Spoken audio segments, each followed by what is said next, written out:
Good medical morning.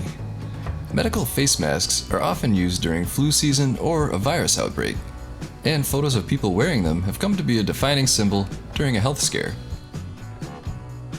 Most people wear surgical, dust, or homemade masks, while healthcare workers wear stronger masks that are individually fitted.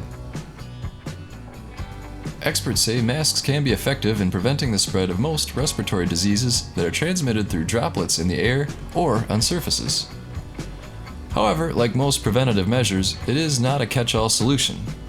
In January 2020, authorities had encouraged everyone to wear face masks, even as health experts worked to determine how exactly viruses spread.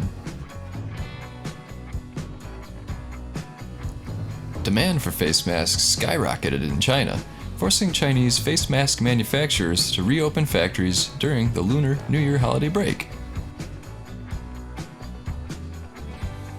At first, in the US, experts said wearing a mask was not necessary. Sources like the Wall Street Journal in particular had articles that discouraged the use of face masks for the general public. It's safe to say that the public has done a 180 on that one.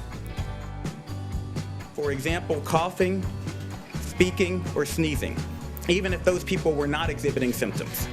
In light of this new evidence, CDC recommends and the task force recommends wearing cloth face coverings in public settings where other social distancing measures are difficult to maintain.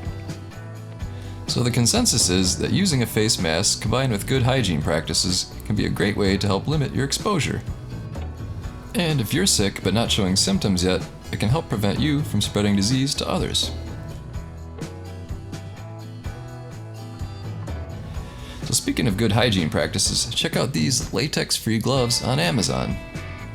I'll put a link below. They're selling like hotcakes, so get them while they last. Hey there, weight loss and fitness fans. This is Watson, and we have a special word to Leanne, congratulating her for her weight loss with Dinergy. And it comes from Eden Cupid, who you may know from Umbrella Academy. Hey Leanne, I just wanted to send you a congratulations for losing 20 pounds with Dinergy. That's amazing. The way I keep up and keep myself in shape is I usually like to run. I run about 2 times a week, and then I have also added weightlifting into my workout routine as well. So there you go. Congrats Leanne, and way to keep off those pounds. Now check out Dinergy for yourself. Boost your metabolism into high gear and start today. There's a link below.